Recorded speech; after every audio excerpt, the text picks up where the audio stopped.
नमस्कार, मी व्यंकटेश नरसिंगे. तुम्ही पाहतात महाराष्ट्र जीवन न्यूज. निलंगा शहरामध्ये सध्या नगरपालिकेच्या नगरपरिषदेच्या निवडणुका सध्या जोरदार सुरू आहेत आणि इथं प्रचार यंत्रणा पण चांगलीच आपल्याला दिसत आहे. वेगवेगळे दोन पक्ष आहेत जे प्रामुख्याने इथं लढतीमध्ये आपल्याला दिसत आहेत. तर या सगळ्यांमध्ये आपण जे नगराध्यक्ष पदाचे उमेदवार आहेत त्यांच्यासोबत सुद्धा चर्चा करणार आहोत. वेगवेगळे उमेदवार आहेत, नागरिक आहेत आणि सर्वसामान्य जनता सगळ्यांसोबत चर्चा करणार आहोत. तत्पूर्वी सगळ्यात महत्त्वाचा चेहरा किंवा पद ज्याला आपण म्हणतो तर ते कोणत्याही पक्षानं जो उमेदवार दिलेला नगराध्यक्ष पदाचा तर ते काँग्रेसने दिलेले अधिकृत उमेदवार जे आहेत ते हमीद इब्राहिम शेख सर यांच्याकडे आपण आलेलो आहोत आणि आपण त्यांच्यासोबत चर्चा करणार आहोत. आपण वेगवेगळ्या अनुषंगाने आपण त्यांच्यासोबत चर्चा करूयात आणि जाणून घेऊयात की कशा पद्धतीनं आणि कशा नियोजनामध्ये ही निवडणूक पुढे जात आहे. माझ्यासोबत या ठिकाणी सर आहेत. सर, सगळ्यात पहिला प्रश्न तुमच्यासाठी हा आहे की आता कोणते नेमके विकासाचे मुद्दे घेऊन काँग्रेसची टीम निलंगा शहरामध्ये सध्या फिरत आहे? सर्वात महत्त्वाचा विकासाचा मुद्दा तर आम्ही आमच्या जाहीरनाम्यामध्ये आम्ही सांगितलं आहे. जवळपास आम्ही काय आमचं प्लॅन आहे बरोबर ते आम्ही जाहीरनाम्यामध्ये केलं आहे. तर सध्या आमच्यासमोर जो महत्त्वाचा प्रश्न आहे तो जे आता विस्कळीत झालेली नगरपालिकेची जी सिस्टम आहे ते विस्कळीतपणा आम्हाला दूर करावं लागेल. ओके. गेल्या 9-10 वर्षापासून जी नगरपालिकेची विल्हेवाट लागली गेलेली आहे सध्या त्याला पूर्ण पदावर आणावं लागेल. कारण इतक्या मोठ्या प्रमाणावर घाणीचं साम्राज्य झालं आहे निलंगा शहरात की विचारता सोय नाही. आम्ही आता फिरताना बघतोय की कितीतरी किलोमीटर नाल्या गच्च भरलेल्या आहेत. ते नाले काढले गेलेले नाहीत. कोपऱ्याला कचरा पडलेला आहे, उचलला गेलेला नाही आहे. रस्ते पूर्ण खोदून ठेवलेले आहेत. रस्त्यामध्ये भरून काही रस्ता दुरुस्त केले गेलेला नाही आहे. लिकेजेस पाण्याच्या पाईपलाईनच्या मोठ्या प्रमाणात आहेत. त्याच्यामुळं पाणी नेहमी सतत त्या लिकेजमधून पाणी वाहत आहे. अंडरग्राऊंड पाईपलाईनच्या नावाखाली चांगले थोडीभूत असणारे रस्ते बी खोदून वाटोळ झालेले आहेत आणि अंडरग्राऊंड पाईपलाईन फार छोटी व्यासाची केलेली आहे. ते व्यास बघून अंडरग्राऊंड पाईपलाईनमधून पाणी जाऊ शकतच नाही ते. आणि कुठं पाणी जाईल त्याची काही गॅरंटी नाही आहे त्या पाईपलाईनची. फंड आला, त्याचं टेंडर केले आणि त्या पैशाची विल्हेवाट लावण्याकरिता काम चालू आहे. प्लॅनिंगनुसार नगरपालिकेत कुठं काम चालू नाही आहे. ओके. तर अशा पद्धतीचे हे महत्त्वाचे मुद्दे सध्या आहेत आणि याच्यासाठी आता ही टीम काम करणार आहे. तर सर, मग आता कशा पद्धतीने जनतेचा रिस्पॉन्स भेटते? तुम्ही आता बऱ्याच दिवसापासून फिरत आहे, विशेषतः आता निवडणुका जवळ आल्यात. जनतेमध्ये गेल्यावर कसा रिस्पॉन्स आहे? ही जी निवडणूक आहे हे लोकांनी हातावर घेतलेली आहे. लोकांना बदल हवा आहे. याकरिता लोक आम्हाला इतकं उत्स्फूर्तप्रमाणे स्वागत करत आहेत. जिथं जाईल तिथं स्फूर्ती दाखवतात लोक. आणि आम्ही मत मागण्याच्या पहिले म्हणतात की आमचा निर्णय झालेला आहे, आम्ही तुम्हाला मतदान देणार आहोत. म्हणून लोक जिथं जाईल तिथे त्या पद्धतीने आमचं काम होतं आहे.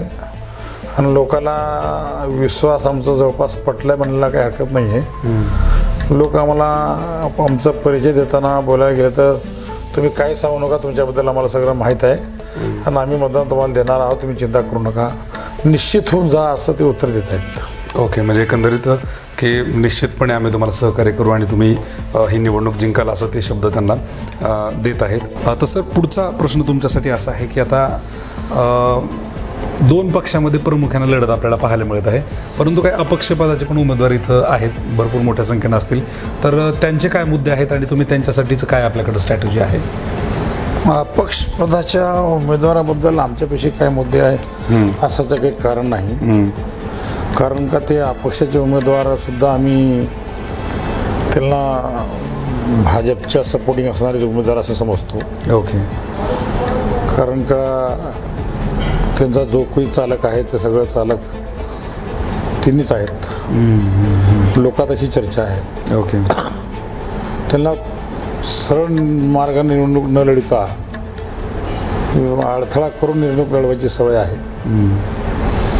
ज्याप्रमाणे आपण निवडणुकीची स्ट्रॅटेजी असते की प्रतिस्पर्धी मुख्य उमेदवाराच्या तुलनेमध्ये त्याच जातीचे काही उमेदवार उभा करावं जेणेकरून त्याचे मतं खाईल असं त्यांना वाटतं आहे, किंवा एखाद्या नावाचे सेम नावाचे उमेदवार उभा करायचं, मतं खायला लावायचे, अफवा करायची काहीतरी बदनामीकारक, किंवा एखाद्या उमेदवाराला उभा करून त्याला काहीतरी कुरापत काढायला लावायची, एखाद्या अपक्ष उमेदवारामार्फत खाजगी काही चिकलबेक करता आली का ती करायची, यासाठी तसल्या उमेदवाऱ्या दिले गेले जातात राजकारणात.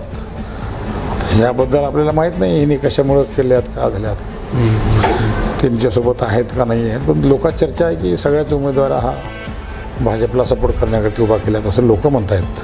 ठीक आहे. तर सर मग पुढचा प्रश्न याच्यामध्ये आणि शेवटचा इंटरव्ह्यूकडे आपण येत आहोत.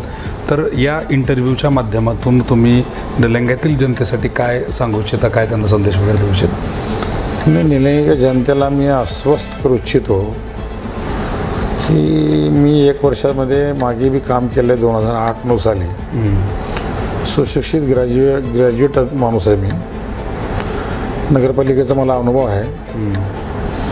नगरपालिकेमधील नागरिकांना हवे असणाऱ्या सवलती, नगरपालिकेतून लोकांना ज्या ज्या गोष्टीची आवश्यकता आहे त्या गोष्टी, भौगोलिक आणि नैतिक जे गरजा असतात नगरपालिकेमध्ये त्या गोष्टीची मी जाण असणारा कार्यकर्ता आहे. त्या सर्व गोष्टी मी नगरपालिकेमार्फत नागरिकांना जागेवर बसून त्यांना त्याचा फायदा उचलता येईल असं करेल असं माझ्या डोक्यात विचार आहे. आणि लवकरात लवकर नगरपालिकेच्या निवडणुकांच्या नंतर नगरपालिकेची जी थांबलेली विकास आहे, नगरपालिकेमार्फत जो थांबलेला सगळा मामला आहे ते पूर्ण करणार आहे मी. आणि चांगल्या प्रकारे मी करणार आहे ते काम. असं काही कमी जास्त नाही. चांगल्या प्रकारे लोकांना वाटेल की बाबा खरंच त्यांनी बोलले आणि केले असं लोकांना वाटेल असं मी काम करणार आहे. मी निलंग्याच्या सुज्ञान नागरिकांना, मतदारांना आव्हान करू इच्छितो. निवडणुकीच्या आता आपण शेवटच्या टप्प्यात आलो आहे. ह्या टप्प्यामध्ये मोठ्या प्रमाणावर खाजगी स्वरूपात, व्यक्तिगत स्वरूपात बदनामीकारक मजकूर छापणे, बदनामीकारक मजकूर लिहून देणे, बदनामीकारक मजकूर व्हॉट्सअप, फेसबुकवर टाकणे, अशा काही जे काही प्रकरण होणार आहेत त्या प्रकरणावर नागरिकांनी विश्वास ठेवणार नाहीत लोक, मला माहीत आहे.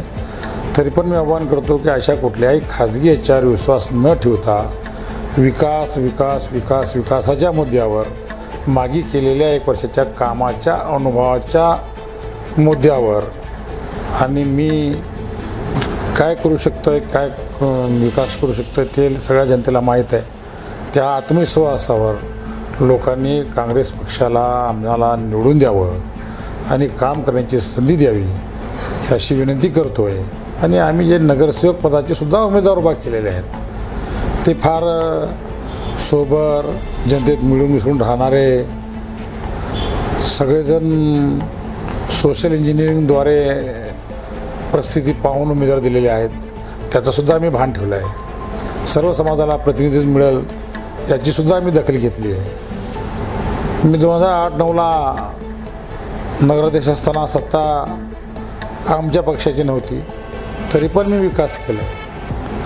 आता जरी सरकार भाजपचा असेल तर सरकार असतो, त्याला भाजप अमुक तमुक नाव घेता येणार नाही. पब्लिकच्या सेवेसाठी सरकार निर्माण झालेले असतं आहे. पण आम्हाला सुद्धा जी कल्पना आहे, भाजपची जरी सरकार असली तर माझे बरेचसे सोर्स त्या सरकारमध्ये सुद्धा आहेत. म्हणजे डायरेक्टसुद्धा ओळखी फार लोकांच्या आहेत. त्या माध्यमातून कसं फंड आणायचं आणि काय विकास करायचा आहे त्याची मला पूर्ण जाणीव आहे. पण तो माझ्याकडे आहे. मी नगरपालिकेचा विकास फार मोठ्या प्रमाणात करेन. 5 वर्षामध्ये निलंग्याचा चेहरा कायापलट करेन मी. निलंग्यातल्या भरपूर समस्या दूर करून एक आगळा वेगळा निलंगा निर्माण करण्याचा माझा स्वप्न आहे, माझ्या डोक्यातली कल्पना आहे. आणि मला ती काम करण्याची इच्छाशक्ती पण आहे. त्याप्रमाणे मी काम करणार आहे. आणि लोकांना नगरपालिकेतला काम पाहण्याकरिता किमान 6 महिन्याला किंवा एखाद्या वर्षाला आमसभा घेऊन झालेल्या कामाची माहिती देणे आणि लोकाला मीटिंगसुद्धा बघता यावी असं आम्ही त्याच्यामध्ये तरतूद करणार आहे, जेणेकरून सभागृहातलं काय कामकाज चाललं आहे हा सुद्धा लोकाला पाहता यावा असं माझ्या डोक्यात विचार आहे। लोकाभिमुख काम करू, नगरपालिकेचं काम नगरपालिकेच्या सभागृहात निवडून दिलेल्या लोकांनी नगरसेवकांनी मिळून आम्ही कारभार करू। कोणाच्या सांगण्यावरून, कोणाच्या ऐकण्यावरून, कोणाच्या बंगल्यावर किंवा कुठल्या गडीवर न करता नगरपालिकेच करू असं आश्वासन देतो आहे। लोकांनी आम्हाला विश्वास ठेवावं आणि मतदान स्वरूपी बहुमत करून 5 वर्ष काम करण्याची संधी निर्माण करून द्यावी अशी विनंती करतोय आणि थांबतोय। जय हिंद, जय भारत, जय महाराष्ट्र। तर सरांसोबत आपण चर्चा केली। महत्त्वाची एक गोष्ट त्यांनी आपल्याला सांगितलेली आहे की ती म्हणजे अफवांवर विश्वास ठेवू नका। आपल्याला माहीत आहे की आता या काळामध्ये बऱ्याचशा अफवा पसरवल्या जाऊ शकतात किंवा वेगवेगळे मुद्दे पुढे आणले जाऊ शकतात, परंतु जे काही सत्यता आहे आणि योग्य पद्धतीनंच आपण चांगल्या उमेदवारांना निवडून द्यावं असं सुद्धा त्यांनी इथं आव्हान केलेलं आहे। त्याचबरोबर आणखी एक महत्त्वाची गोष्ट सांगितली की हे जनतेचं सरकार असणार आहे। जनतेने निवडून दिलं तर जनतेसाठीही काम करेल, कुठल्याही नेत्यासाठी कोणाच्याही पुढे हुजरीगिरी करण्यासाठी हे काम नसेल तर जनतेसाठी काम असेल। आणि आणखी एक महत्त्वाचा मुद्दा जो की ट्रान्सपरन्सी राहील आमच्या प्रत्येक कार्यामध्ये, सभागृहामध्ये नेमकं काय काम होत आहे याची आम्ही जनतेसोबत ट्रान्सपरन्सी ठेवू। येणाऱ्या 5 वर्षामध्ये आम्हाला संधी द्या, या शहराचा, निलंगा शहराचा कायापालट केल्याशिवाय आम्ही राहणार नाहीत असे शब्द त्यांनी आपल्याला इथं दिलेले आहेत। विशेषतः हे रेकॉर्ड होत आहे, हे न्यूजमध्ये येत आहे, ही मुलाखत कायम राहणार आहे, पुढे तुम्ही 5 वर्षांनी जरी पाहिली तरी मुलाखत राहणार आहे। त्यामुळे या व्हिडिओच्या माध्यमातून तुम्ही पुढे प्रश्न विचारू शकता यांना सुद्धा की हे काम तुम्ही बोललो होतं, हे केलं नाही। त्यामुळे जनतेने त्यांच्यावर विश्वास ठेवा असं त्यांनी एक विश्वास इथं बोलून दाखवलेला आहे। याच्याही पलीकडे जाऊन जनतेमध्ये जाऊन आपण आता थोड्या वेळानंतर आपण चर्चा करणार आहोत, जाणून घेणार आहोत की जनतेच्या मनातले काय प्रश्न आहेत। याच्या व्यतिरिक्त जर तुम्हाला काही प्रश्न असतील, यांना काही विचारायचे असतील तर ते कमेंट बॉक्समध्ये नक्की कळवा, जेणेकरून नेक्स्ट कुठे एखाद्या रॅलीमध्ये जर आम्ही मुलाखतींची घेण्याची वेळ आली तर ते 100% प्रश्न आम्ही त्यांना विचारण्याचा प्रयत्न करू। जास्तीत जास्त लोकांपर्यंत शेअर करा आणि सगळ्याबद्दल काय वाटतं हे कमेंट करून सांगायला विसरू नका। व्हिडिओ जर्नलिस्ट आणि माझे सहकारी आदित्य यांच्यासोबत मी व्यंकटेश नरसिंगे, महाराष्ट्र जीवन न्यूजसाठी निलंगा।